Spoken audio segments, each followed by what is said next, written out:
What's going on, Go Nation? I'm back with another video, and today I'm going to be reacting to the new rock stars. Haven't reacted to new rock stars in a minute, but you know what? I'm about to go check out new rock stars and see what Eric's talking about. Ivric, yep, I'm bringing him back. Ivric, DJ Ivric. I'm sorry, I need to go and get rid of the joke. The joke is dead, jeez. But yeah, today we're going to be reacting to Loki. Today we're going to be reacting to Loki, He Who Remains as Planned. Victor Timely on Sacred Timeline. Yo, Loki has been so freaking good. Top tier Marvel content, man. I just want to jump into it and see what Ivric's talking about. So don't forget to hit the like and subscribe button. We on the road to 200 subs. Let's see what he's talking about. Welcome back to New Rockstars. I'm Eric Voss, and Loki Season 2 revealed a fascinating and confusing twist to He Remains' plan, his supposed successor for the TVA. Victor Timely is not a variant who spawned from a branch timeline, at least not right away. He originated as a doppelganger of himself that already existed in Sacred Timeline history. That's the part that confused me in this episode. He was planted there as a failsafe contingency by someone in case he ever needed to be activated. I think many of us expected more Kangs to arrive as a result of Sylvie breaking the Sacred Timeline, like the forms of the Kang Dynasty that we saw in the Ant-Man the Wasp Quantumania mid-credit scene. But that's not what Victor Timely is exactly. Victor Timely is just a normal candlestick maker from 19th century Chicago who always lived in our history and just so happens to look exactly like Jonathan Majors. I can't be the only one confused by this, right? So let's break it down. What exactly was He Remains' failsafe plan when he died? What is his relationship with Victor Timely? Like, it seems like the same person in a way, but not exactly. And how did He Remains plan for a variant of himself to live within the normal flow of our history? Like, how far back did he plan this? Did he actually plan it, or did someone else plan it? How many other Jonathan Majors's are there in MCU history? All right, I'm gonna get into it, but please support New Rockstars by grabbing one of our Loki-inspired shirt from nerdriot.shop. I'm wearing our Mobius baseball tee, but we have a new OB-specific design that you are gonna love. Okay, you may watch the beginning of Loki Season 2, Episode 3 a little confused, because we find ourselves in Chicago, 1868. On the Sacred Timeline. It says Sacred Timeline in the lower third. So for something to be on the Sacred Timeline, it means that it was part of the MCU history that we have been watching since the beginning. From the 2008 Iron Man, the 2012 Avengers, the events of Captain America: The First Avenger set in the early 40s, the events of Eternals set in ancient times, etc. The same America that produced Steve Rogers, the Stark family, and Peter Parker. The same planet Earth that produced the tribes of Wakanda as we've known them. This is what the Sacred Timeline is. It is just normal, uninterrupted history. The history we learned in Loki Season 1, Episode 6 that was scripted by the Kang variant He Remains to exist that way. Since Loki Season 1 ended with Sylvie fracturing the Sacred Timeline into a spectrum of branches where alternate realities could be unfolding, Season 2 has added further clarity to this confusion by using these lower third titles to differentiate when we are seeing events that take place in the Sacred Timeline or in a branch timeline, like Sylvie in 1982 Broxton, Oklahoma, branch timeline. X5, aka Brad, in 1977 London, Sacred Timeline, apparently. Young Victor Timely making candles in 1868 Chicago, Sacred Timeline, but 1893 World's Fair, after Victor Timely was given the TVA guidebook, now becomes a branch timeline. Yes, it makes sense that Renslayer giving this boy this guidebook of future advanced technology would create a branch timeline. But what makes less sense is that a kid who would grow up to look exactly like Jonathan Majors was already there in Sacred Timeline history before anything happened to him. You could just shrug this off as coincidence, but no, if they wanted Victor Timely to just be a random inventor just influenced by TVA knowledge, they could have had anyone play him. They had Jonathan Majors play this role because they wanted to imply that he is a variant the same way all of Majors' other variants from the Quantumania mid-credits scene are, and that this is the origin of He Who Remains. I think we must conclude that young Victor Timely was planted here in history from a young age, perhaps as a baby. Back in Season 1, Episode 6, He Who Remains told Loki and Sylvie the origin story of the other Kang variants. Eons ago, before the TVA, a variant of myself lived on Earth in the 31st century. He was a scientist, and he discovered that there were universes stacked on top of his own.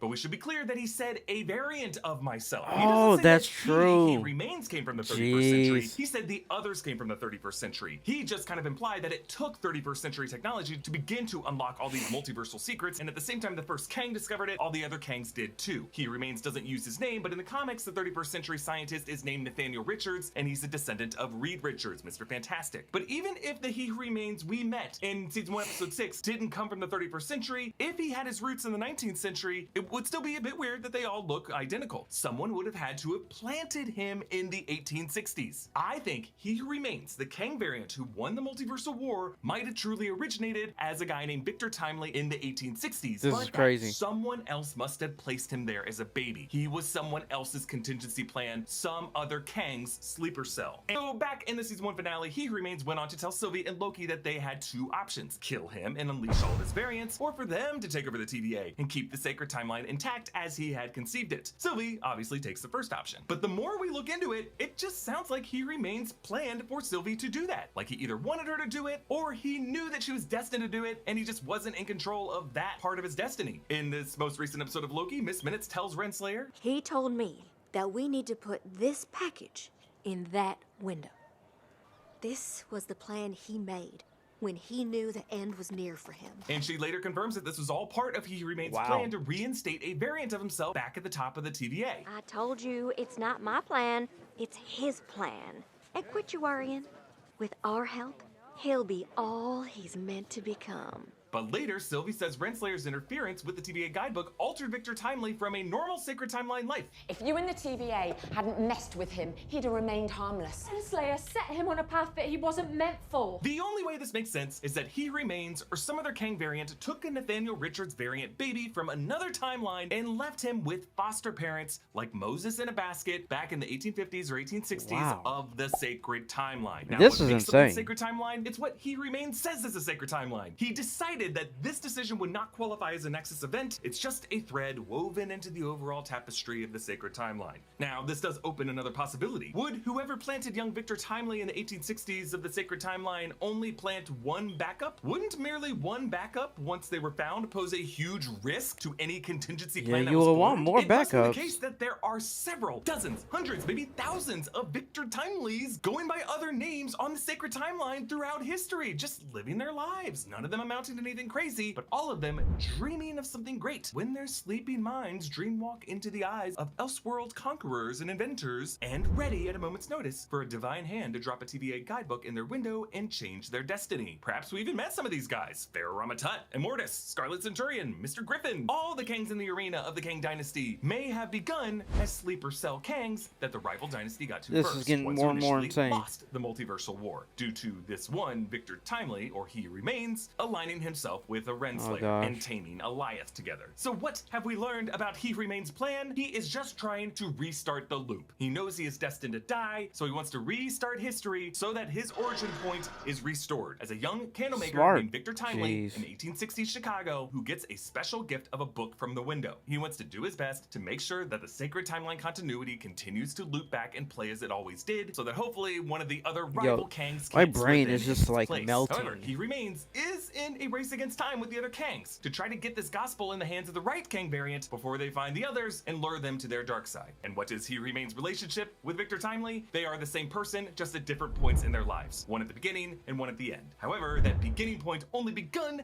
because some other freaking paranoid baby kidnapping Kang committed a whole bunch of future Amber Alerts and took baby Kangs and nestled them throughout history. One of them was This is Victor Timely. insane, Subscribe to all three honestly. channels on the New Rockstars Network, and you can I support us subscribe by to all grabbing some three, merch bro, and I at need to get me a Follow shirt, me bro. on social platforms at @EatAVoss. Follow New Rockstars. Subscribe to New Rockstars for more analysis of everything you love. Thanks for watching. Bye.